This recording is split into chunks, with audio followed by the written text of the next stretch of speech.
আজকের গোটা পৃথিবী যেদিকে তাকিয়ে রয়েছে, ইসরায়েল ফিলিস্তিন যে যুদ্ধ, আজকে মুসলমানদের প্রথম কেবলা মসজিদে আকসার উপরে যারা হামলা করতেছে, আপনি বন্ধনের লোন নিয়ে পরোক্ষভাবে তাদের সহযোগিতা করতেছেন।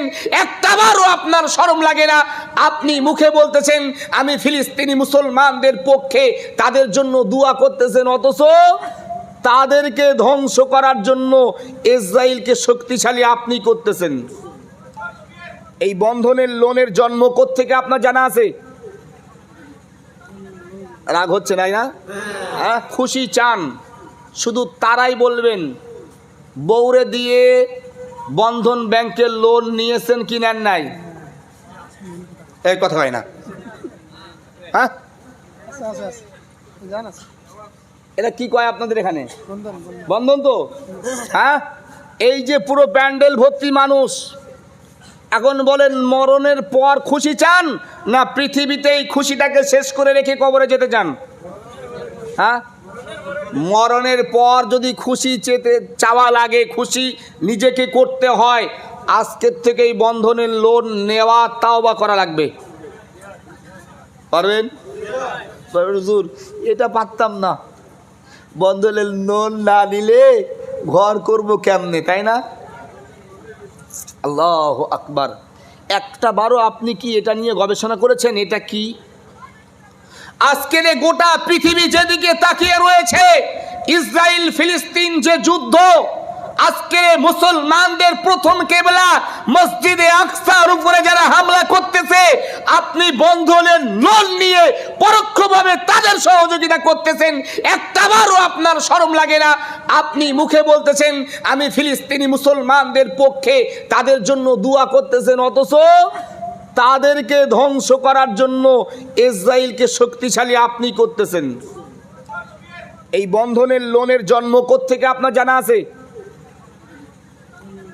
রাগ হচ্ছে না? হ্যাঁ, আমি জানি, আমি শুরুতেই বলেছিলাম জীবনে আর শিলডুবিতে দাওয়াত আমার হবে না, এটা জানি। কথা বুঝতেছেন না? কেননা যে আদা বাড়তেছি, ও ভাই আমিও তোমাদের মতন একজন যুবক বন্ধুরা, তোমরা মসজিদ কমিটিতে রয়েছো, ওয়াজ কমিটিতে রয়েছো, ও ভাই 1 মাস 2 মাস ধরে কষ্ট করেছো, মেহনত করেছো, 10 টাকা 20 টাকা 50 টাকা 100 টাকা চাঁদা তুলেছো। আমি মৌলভী আব্দুর রহমান 2 ঘন্টা লেকচার দিয়ে 20,000 টাকা নিয়ে চলে যাব। ভাই তোমার ফায়দা কিসের? তোমার ফায়দা কি? তুমি তো কষ্ট করে এখানে সেখানে চাঁদা তুলে এনেছো। মৌলভী 2 ঘন্টা কথা বলে 20,000 টাকা নিয়ে চলে যাবে, ভিআইপি গাড়ি দিয়ে এয়ারপোর্ট থেকে রিসিভ করে নিয়ে এসেছে, আবার দিয়ে আসবে, ভিআইপি খাবার, বাই প্লেনে আমি যাব, আমার তো রিল্যাক্স। তোমার লাভ কি? কেন তুমি কষ্ট করলা? তুমি 2টা মাস কষ্ট করে ওয়াজের জন্য টাকা কালেকশন করেছো, যদি তোমার ভারে কিছু নাই জমে, দরকার কি তোমার ওয়াজ দেবার? অতএব যুবক বন্ধুরা, তোমরা কষ্ট করেছো, হয়তো আমার কথা তোমাদের কাছে খারাপ লাগতেছে ক্ষণেকের জন্য, কিন্তু মনে রেখো সেই দিন যেদিন আল্লাহর ফারিস্তারা ডেকে ডেকে জিজ্ঞাসা করবে আলাম ইয়াতিকুম রাসূলুম মিনকুম ইয়াতলুনা আলাইকুম আয়াতি রাব্বিকুম। ওরে হতভাগা, পৃথিবীতে 70 বছর থাকার পরেও তুমি কি নবী রসুল পাও নাই? তুমি কি সত্যবাদী পাও নাই?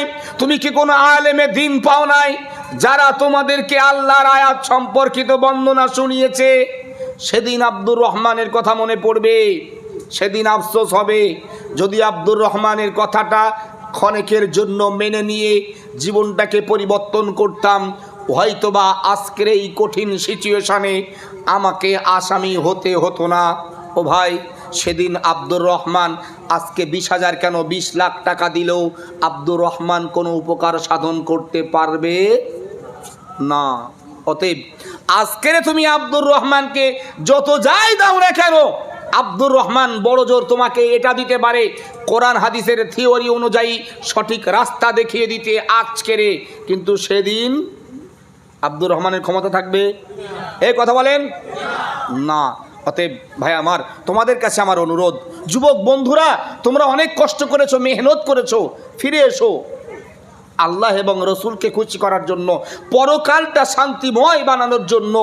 আল্লাহ এবং রসুলের আনুগত্যশীল হও, রসুলের রেখে যাওয়া নিদর্শনগুলোকে, রসুলের রেখে যাওয়া থিওরিগুলোকে, নোটসগুলোকে নিজের জীবনে বাস্তবায়িত করো। দেখবে পৃথিবীতেও সম্মানিত হবে, পরকালেও সম্মান আল্লাহ বাড়ায় দিবে। এটা আল্লাহর পক্ষ থেকে। আল্লাহ বলেছেন সূরা আনফাল, সূরা মুমিনুন, সূরা ফুরকান, তাফসীর খুলে দেখেন। সূরা আনফালে আল্লাহ তো স্পষ্ট ভাষায় বলেছেন, যারা আমার আনুগত্যশীল হবে, মুমিন হবে, আমার পক্ষ থেকে তাদের 3টা পুরস্কার দেওয়া হবে। লাহুম দারাজাতুন ইনদা রাব্বিহিম ওয়া মাগফিরাতুন ওয়া রিজকুন কারীম। 3টা পুরস্কার আল্লাহর পক্ষ থেকে।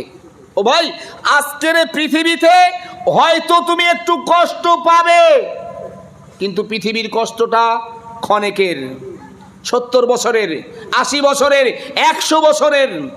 এই 100 বছর যদি একটু কষ্ট আমরা স্বীকার করে নিতে পারি, আল্লাহ চাইলে আমাদের জন্য কোটি কোটি বছরটা আরামের হবে। কথা বুঝতেছেন না?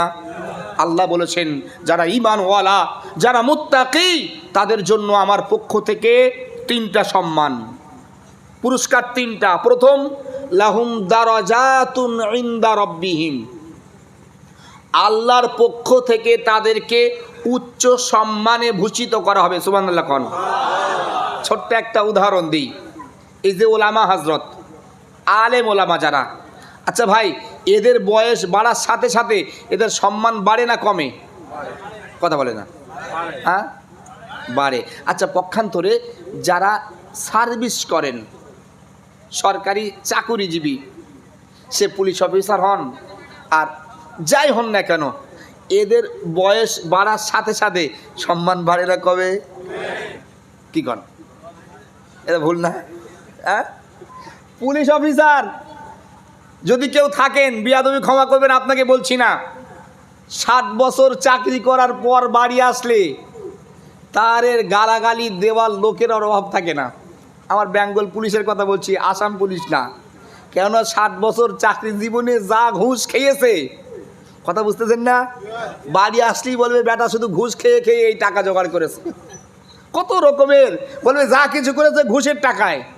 একজন আলেমে দিন যত মুরব্বী হবেন, যত বয়স বাড়বেন, তার টাকা যেমন আল্লাহর পক্ষ থেকে সম্মান তাকে দেওয়া হয়েছে, শুধু সম্মান না, তার অর্থ সম্পদও বেড়ে যাবে।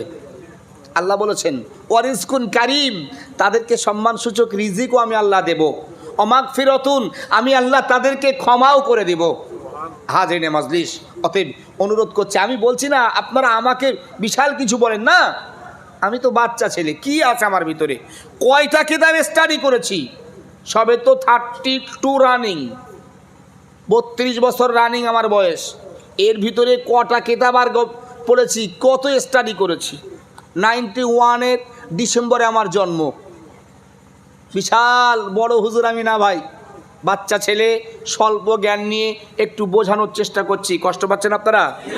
ভাই আমার, ওয়াজ শুনবেন, বাংলাদেশি হুজুররা রয়েছেন, আপনাদের কাছে খুব ভালো ওয়াজ করবেন। মনে করেন আমি আপনাদের ভাই হিসাবে একটু গল্প করছি, কোরআন হাদিস থেকে একটু গল্প করে আপনাদেরকে শোনাচ্ছি, যাতে আপনি আপনার আগামী ভবিষ্যৎ জীবনটাকে সুন্দরময় করতে পারেন।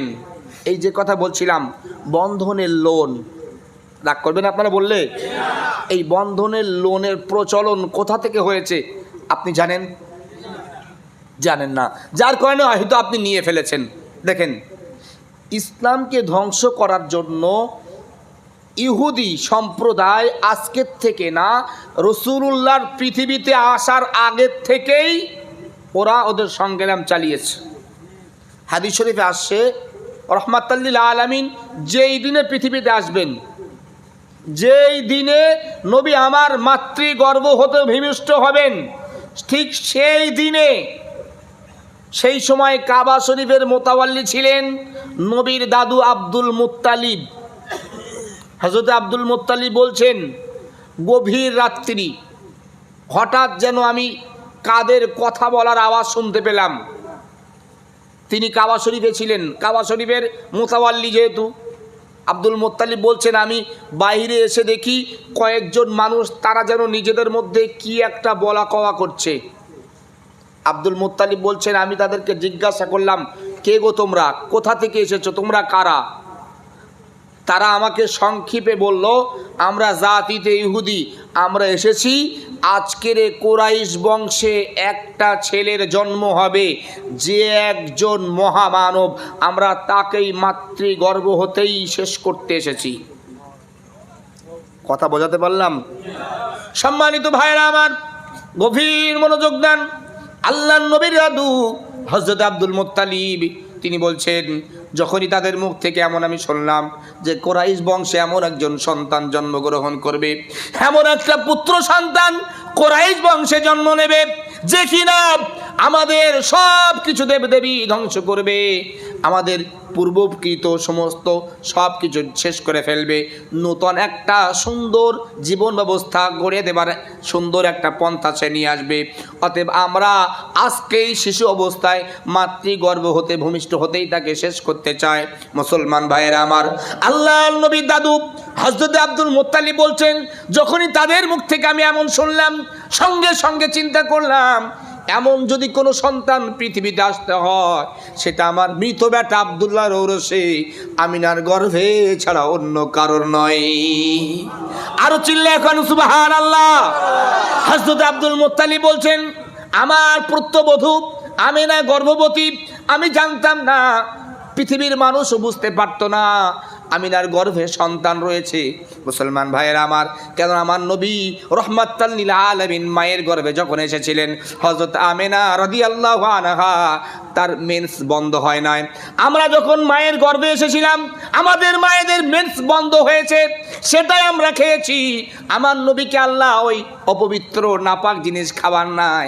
হযরত আমেনা বুঝতে পারেন নাই তার গর্ভে সন্তান রয়েছে, তবে আমেনা কিছু কিছু স্বপ্ন দেখতেন, যেই স্বপ্নের মাধ্যমে তিনি বুঝে যেতেন তার গর্ভে আল্লাহ সন্তান দান করেছেন।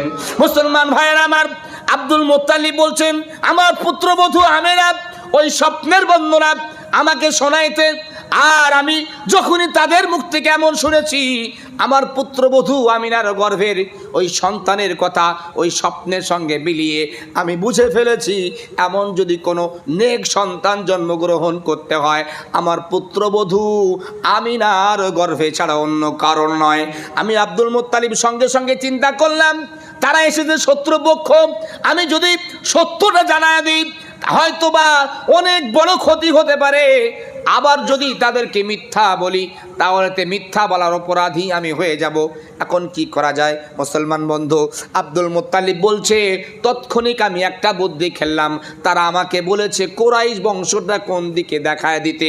আমি চিন্তা করলাম, এমন সত্য তাদেরকে বলা যাবে না যেই সত্যে ক্ষতি হবার আশঙ্কা রয়েছে, আবার মিথ্যাও বলা যাবে না যেই মিথ্যায় অপরাধী বলে সাব্যস্ত হতে হবে। আব্দুল মুত্তালিব বলছেন, সত্যও বললে এমন সত্য বলা যাবে না যেই সত্যের কারণে আমার ক্ষতি হতে পারে, আবার মিথ্যাও বলা যাবে না যেই মিথ্যের কারণে আমাকে অপরাধী সাব্যস্ত হতে পারে। অতএব তিনি চিন্তা করলেন, আব্দুল মুত্তালিব বলছেন, আমি তাৎক্ষণিক বুদ্ধি খেললাম, কোরাইশ বংশ, মনে করেন এই শিলডুবি গ্রামটা গোটাটাই কোরাইশ বংশ। উদাহরণস্বরূপ আব্দুল মুত্তালিব বলছেন, আমার বাড়িটা যেই দিকে, আমি সেই দিকটা না দেখিয়ে অপর দিকটা তাদেরকে দেখিয়ে দিলাম কোরাইশ বংশ, কোরাইশ গোত্র। আব্দুল মুত্তালিব মিথ্যা বলেননি, ওটাও কোরাইশ এটাও কোরাইশ, গোটাটাই কোরাইশ বংশ, গোত্রটা গোটাটাই কোরাইশ গোত্রের। আব্দুল মুত্তালিব বলছেন, আমি তাদেরকে অপর দিকটা দেখিয়ে আমি দ্রুত বাড়িতে চলে গেলাম। বাড়িতে যেয়ে আমি পাহারা দিতেছি বাহিরে, সুবহে সাদেকের সময় একটু সলক হওয়ার উপক্রম, এমতো সময় আমি আমার পুত্রবধূকে সম্বোধন করে বললাম, আমিনা সাবধান হও, শত্রু কিন্তু আমাদের পাড়ায় ঢুকে পড়েছে। আব্দুল মুত্তালিব বললেন, আমার কথা শুনে আমার পুত্রবধূ আমিনা তাৎক্ষণিক বললেন, আব্বাজান, এই মাত্র আমি একটা পুত্র সন্তানের মা হয়েছি, বলেন সুবহানাল্লাহ। ভাইয়ের আমার, হযরত আব্দুল মুত্তালিব বলছেন, আমার সন্দেহটা তখন বিশ্বাসে পরিণত হয়েছে যে এই রকম একটা পুত্র সন্তান আমার বংশে, আমার মৃত বেটা আব্দুল্লাহর ঔরসে আমিনার গর্ভে জন্ম নিয়েছে।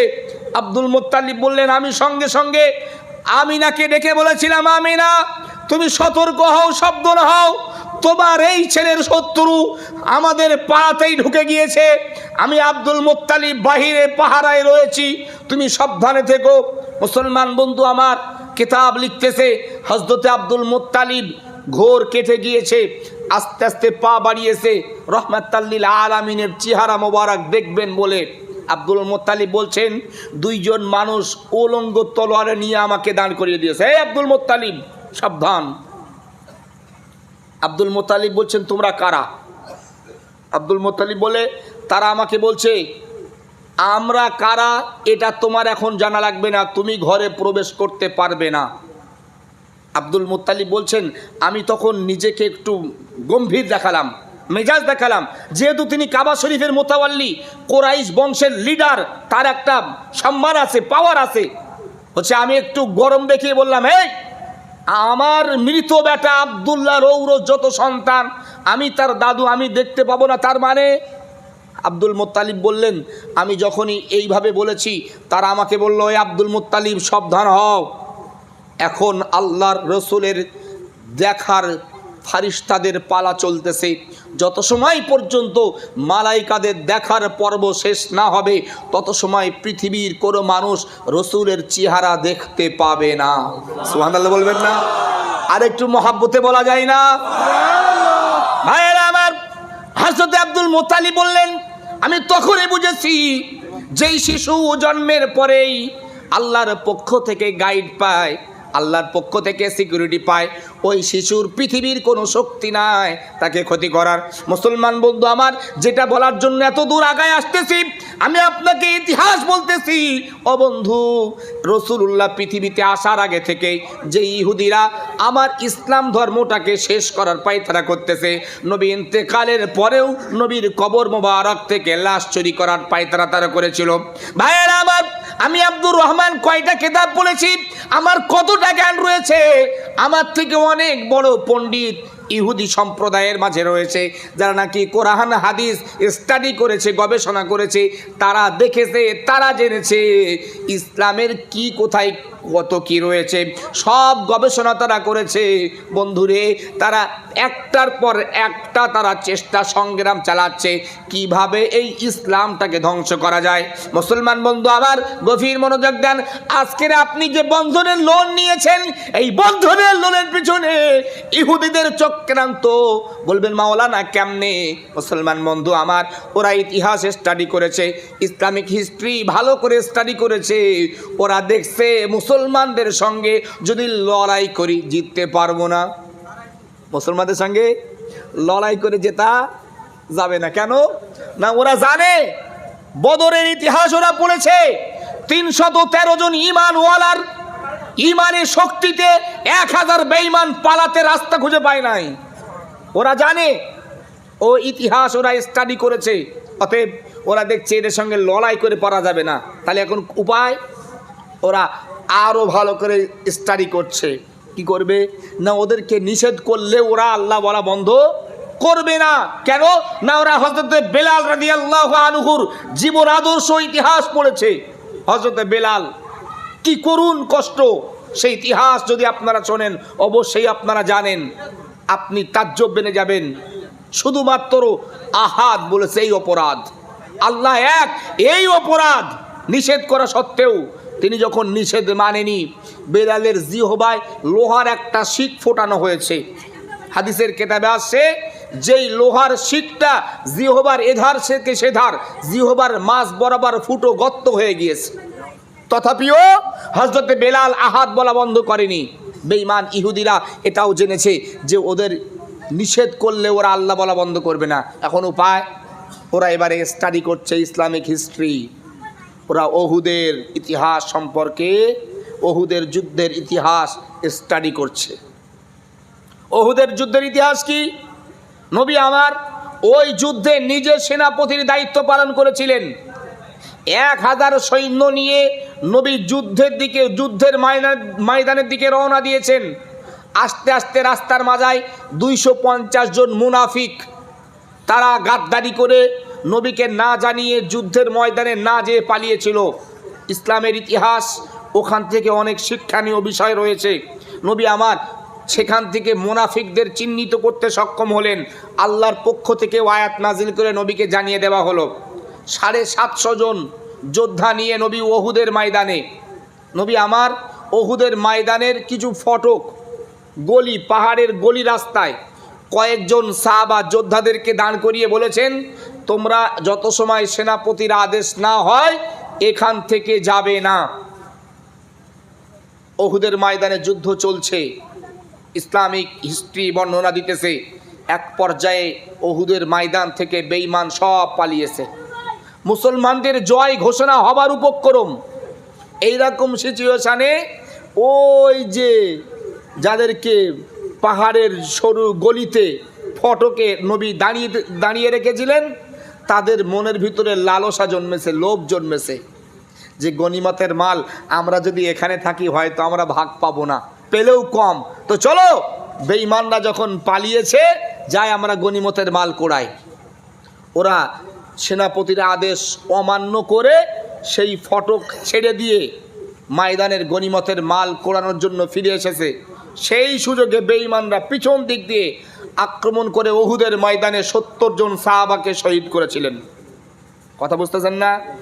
বেঈমানরা এই ইতিহাস পড়ে বুঝেছে যে মুসলমানদের লোভ খুব আছে।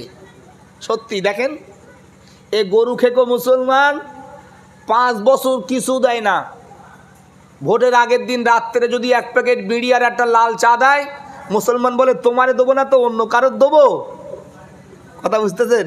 হ্যাঁ, 5 বছর কিচ্ছু দেয়নি, কিচ্ছু না, সব নিজে লুটে পিটে খেয়েছে। 5 বছর পর আবার কালকের ইলেকশন, আজ রাত্রে দেখে যায় 100 টাকা লে, যা এটা একটু মুরগির মাংস কিনে নিয়ে যা, ব্যাস মুসলমান সব ভুলে গেছে। সেই জাত তো ভাই আমার, কষ্ট পাচ্ছেন, রাগ করতেছেন না বন্ধু? একটু বসেন, ইতিহাস শোনাচ্ছি আপনাদের। ইহুদিরা এই ইতিহাস পড়ে বুঝেছে মুসলমানদের যদি টোপ দেওয়া যায়, লোভ দেখানো যায়, তাহলে ওরা আমাদের এই টোপটাকে গিলে নেবে। আর নবী বলেছেন হাদিস শরীফে স্পষ্ট বর্ণনা, আদ-দাইয়ুসু লা ইয়াদখুলুল জান্নাহ, দাইয়ুস কখনো জান্নাতে প্রবেশ করবে না। এই হাদিস ওরা স্টাডি করেছে। দাইয়ুস কারা? সোজা কথায় এই সমাজে যারা মহিলাদেরকে আগ বাড়িয়ে টাকা নেয় যে কোনো পন্থায়, আপনি ভালো করে বোঝেন, মহিলাদেরকে আগিয়ে দিয়ে যারা টাকা উপার্জন করে এরা দাইয়ুস। যারা মহিলাদেরকে দোকানে বসিয়ে রাখে, দোকানদারি করায় যে সমস্ত মহিলারা, মুসলমান মনে রাখবেন, আপনি আপনার সুন্দরী বউটারে দোকানে বসিয়েছে খদ্দের টানার জন্য, জান্নাতের চৌকাঠ দেখতে পাবেন না। আফসোস হয় আজকের মুসলমানরাও বেঈমানদের দেখে দেখে তাদের সুন্দরী বউগুলোরে দোকানদার বানাচ্ছে। ছি ছি ছি। আমি বলছি না আপনি ব্যবসা করতে পারবেন না, না, শরিয়াত নিষেধ করিনি, তবে আপনি মহিলার মতো করে ব্যবসা করেন। আপনি পরপুরুষের সামনে ও খুব সুন্দর মিষ্টি চেহারা, আপনার দিকে তাকাচ্ছে আর মাল কিনতেছে। বেশিরভাগ ইয়াং জেনারেশন যারা যায় ওই দোকানে মাল কেনার জন্য না, ওর বউরারে এক নজরে দেখার জন্য। কথা ভুল বলছি?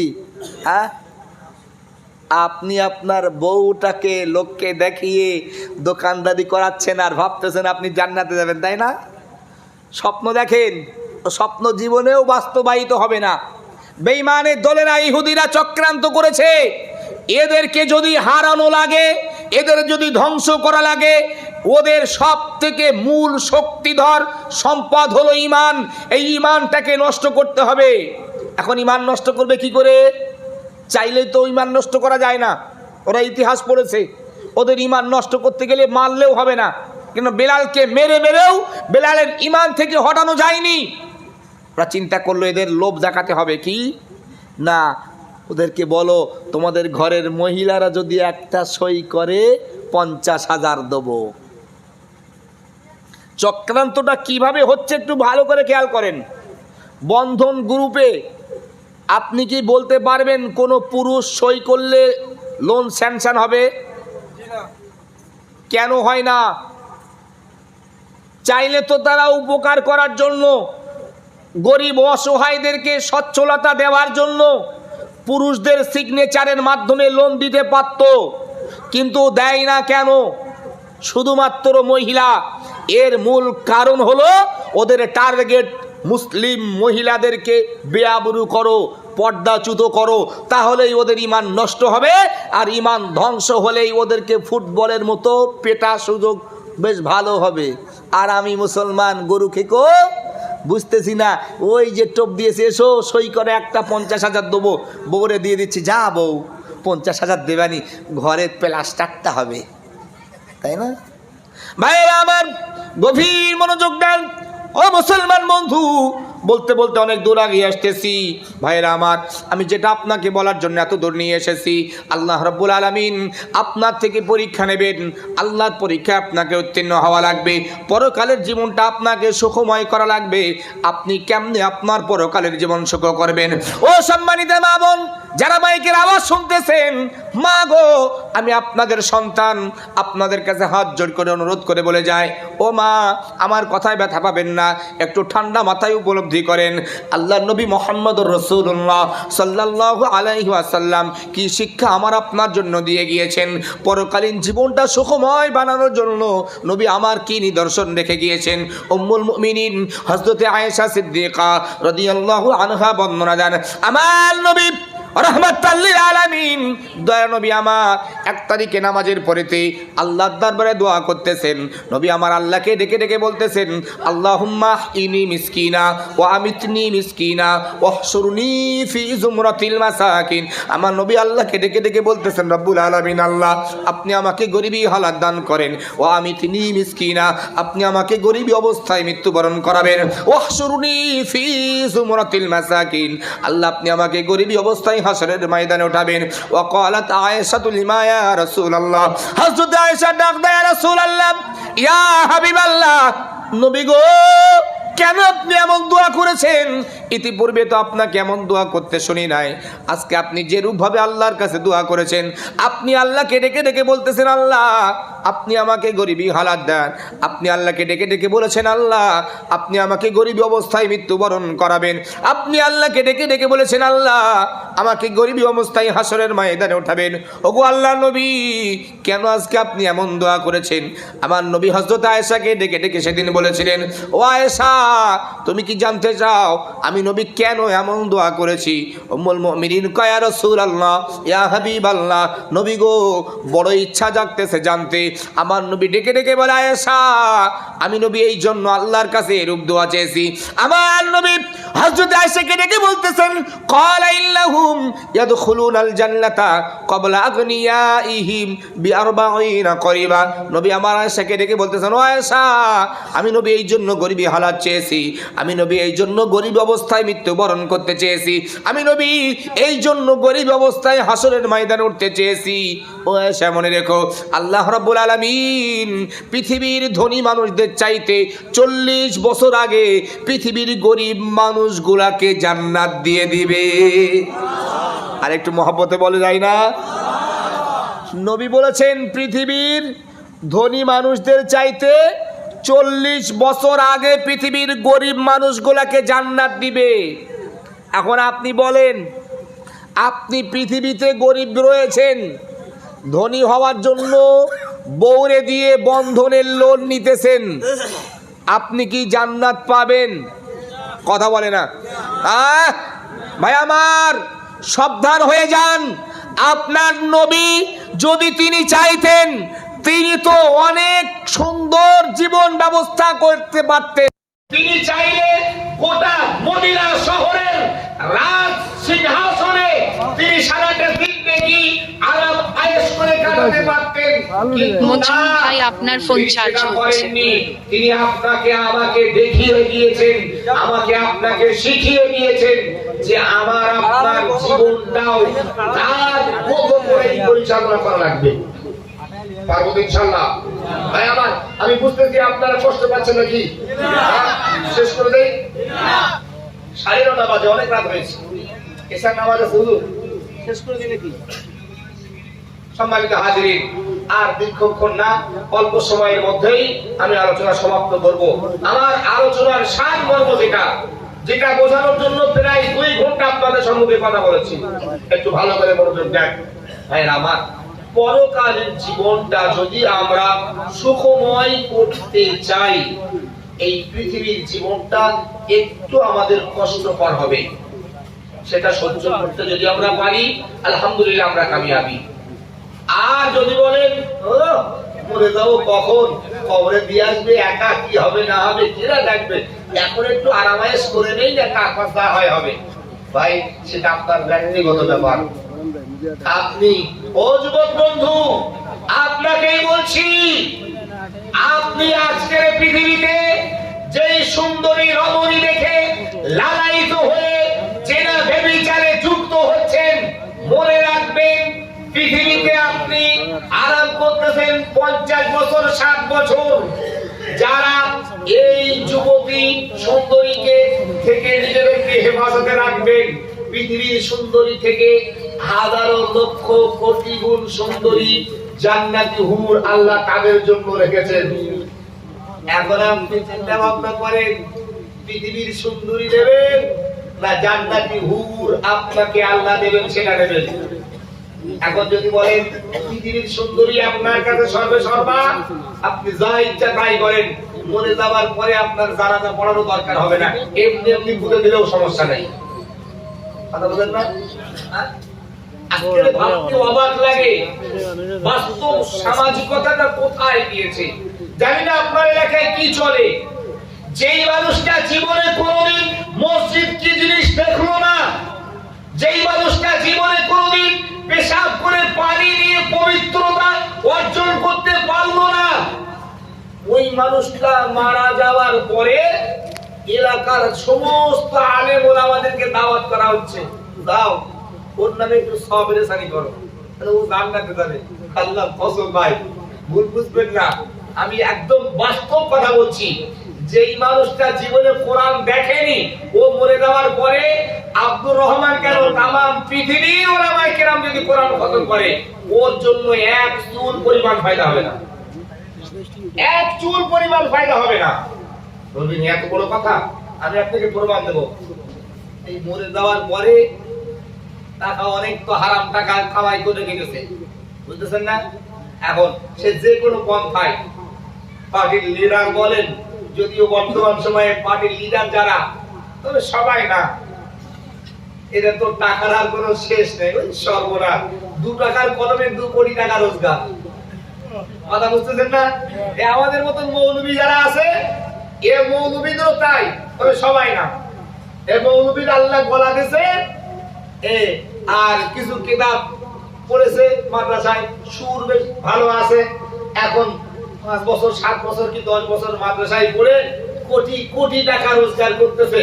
ঠিক এইরকম মার্কে কিছু পার্টির নেতাও আছে, 2 টাকার কলম একটা যদি কিনতে পারে, আর কিছু ওই মুস্তান, আমাদের বেঙ্গলে এখন আর আদর্শবান লিডার নেই বললেই চলে, সব মুস্তান।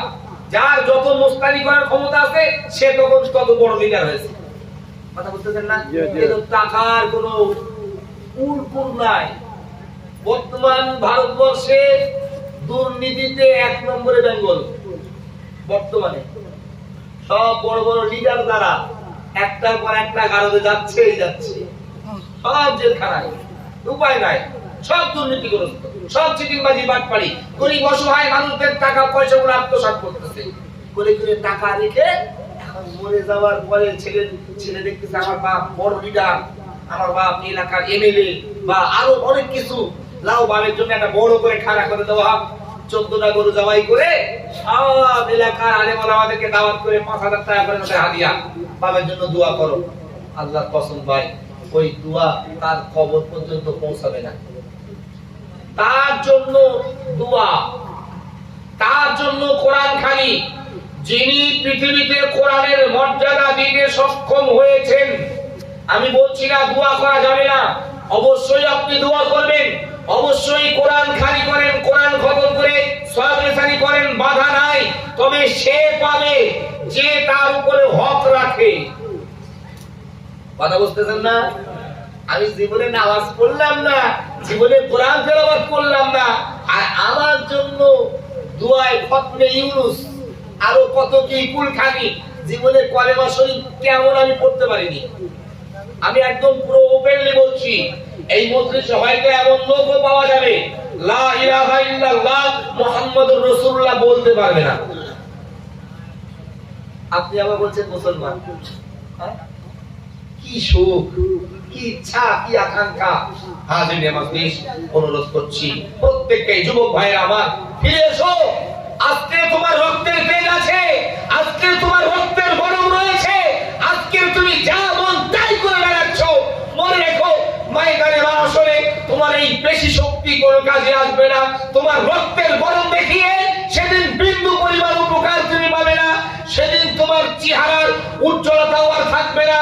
ও সুন্দরী রমণী বোন যারা রয়েছে, আমি তোমাদের বলছি, বোন আমার, আজকে তোমার চেহারা দেখে যুবকেরা পাগল হতেছে। তুমি তোমার খায়েশ মেটাতে যুবকের দিকে আগিয়ে আসতেছ। মনে রেখো, ময়দানে মাহশরে তোমার এই সুন্দর চেহারা দেখে এক বিন্দু পরিমাণ লালায়িত কেউ হবে না। সেদিন তোমাকে জাহান্নামের ইট বানানো হবে। অতএব সাবধান হও এখনো যুবক ভাইরা। যাদের জন্য লালায়িত তারা তো সামান্য। আপনি জানেন, ছোট্ট একটা পরিসংখ্যান দিই, দেখুন কথা বলতে বলতে চলে এসেছে। এই যে সুন্দর চেহারা, আমরা বলি ও কি সুন্দর মেয়েটা, ও ছেলেটা যা হ্যান্ডসাম, কি সুন্দর। আচ্ছা, আপনি কি জানেন এই সুন্দরের মানে ভাগটা? আমাদের নবী সম্পূর্ণ আলাদা, আমাদের নবীর সঙ্গে কারোর তুলনা হবে না। নবী ভিন্ন, নবী আলাদা। মনে করেন গোটা রূপ সৌন্দর্যটা 100%। এই পৃথিবীর সুন্দরী রমণী দেখে যারা পাগল হচ্ছেন, তারা যদি জান্নাতি হুরদের দেখেন কি করবেন একটু বোঝেন। গোটা সৌন্দর্যটা 100%। এই 100%-এর অর্ধেক 50% আল্লাহ জান্নাতি হুরদেরকে দান করেছেন। সুবহানাল্লাহ বলবেন না? সুবহানাল্লাহ। 100%-এর 50% জান্নাতি হুরদেরকে আল্লাহ দান করেছেন। বাকি থাকে কত? 50। ওই 50%-এর অর্ধেক 25 ভাগ দিয়েছিলেন আল্লাহর নবী হযরত ইউসুফ আলাইহিস সালামকে। অবশিষ্ট থাকে কত? 25। আদম শফিউল্লাহ থেকে নিয়ে কিয়ামত পর্যন্ত যত মানুষের আগমন ঘটবে, এই 25% রূপ সৌন্দর্য আল্লাহ এদের মধ্যে বিলিয়ে দিয়েছে। এখন বলেন, পৃথিবীর রমণী সুন্দরী না জান্নাতি হুর সুন্দরী? ও যুবক ভাইরা, উত্তর দেওয়া লাগবে। জান্নাতি হুর। এখন বলো, তুমি জান্নাতি হুর চাও না পৃথিবীর রমণী চাও? জান্নাতি হুর যদি চাও, আজকে থেকে মাথা নিচু করে চলা লাগবে। রাস্তায় এরকম আড়ে আড়ে দেখলে হবে না। বলেন কি? ও যুবক বন্ধু, নিজের নফসটাকে কন্ট্রোল করো। আল্লাহ আমাদের সবাইকে সঠিক বুঝ দিক। আল্লাহ আমাদেরকে হেফাজত রাখুক, শয়তানি ওয়াসওয়াসা থেকে আমাদেরকে বাঁচা করে। আমিন আমিন। সম্মানিত ভাইরা আমার, যুবক বন্ধু যারা ওয়াজ কমিটিতে রয়েছে, মসজিদ কমিটিতে যারা রয়েছে, আমি প্রত্যেক যুবক ভাইদের কাছে আহ্বান জানাচ্ছি, ভাই আমার, তোমরা অনেক মেহনত করেছো, অনেক পরিশ্রম করেছো, দিন প্রচারের স্বার্থে, দিনের স্বার্থে, মসজিদটাকে উন্নয়নের লক্ষ্যে তোমরা মেহনত করছো, লোকের বাড়িতে কালেকশন নিতেছো। ভাই আমার, তুমি তো মসজিদের উপকার তখন পাবে যখন তুমি মসজিদের সঙ্গী হবে, মসজিদের বন্ধু হবে। শুধু মসজিদে টাকা দিলেই মসজিদের থেকে মহব্বত পাওয়া যায় না। ও ভাই, বিয়ে করে বউরে বাপের বাড়ি রাখলে 2 বছর পরে সেই বউ আর আসবে? কথা বলে না। আপনি বিয়ে করেছেন, বিয়ের দিন হাত চুড়ি মাকড়ি সব সুন্দর, 2 লাখ টাকার গহনা দিয়েছেন, 1 লাখ টাকার মোহরানা দিয়েছেন, আরো সব কিছু জামা কাপড় সব কিনে দিয়েছেন। বিয়ের দিন একটু টুক করে দেখা দিয়ে চলে এসেছেন। 2 বছর আর কোনো সম্পর্ক না। 2 বছরের মাথায় যদি বিয়ে সেই শ্বশুর বাড়ি গিয়ে বউর কাছে যান, সে বউ আর সামনে আসবে? কেন আসবে না? বউর জন্য আপনি 2 লাখ টাকা গহনা দিয়েছেন, 1 লাখ টাকা মোহরানা দিয়েছেন, শাড়ি চুড়ি সব কিনে দিয়েছেন, তাও আসবে না কেন? শুধু শাড়ি চুড়ি টাকা পয়সা দিলে সবকিছু হয় না। সম্পর্ক টাকা দিয়েই হয় না, সম্পর্ক বন্ধুত্ব টাকা না দিয়েও হয়। অতএব তোমরা মসজিদের জন্য মেহনত দিতেছো, শ্রম দিতেছো, অর্থ দিতেছো, যদি মসজিদের মধ্যে না যাও, মসজিদ তোমাকে মহব্বত করতো না, ভালোবাসতো না, মসজিদ তোমার জন্য আল্লাহ দরবারে ফরিয়াদ করতো না। অতএব প্রত্যেক ভাইকে আমি অনুরোধ করবো, যারা এই মেহনত করেছো এই মাহফিলের জন্য, এই সুন্দর ওয়াজ মাহফিলটাকে কায়েম করার জন্য দিন রাত যারা পরিশ্রম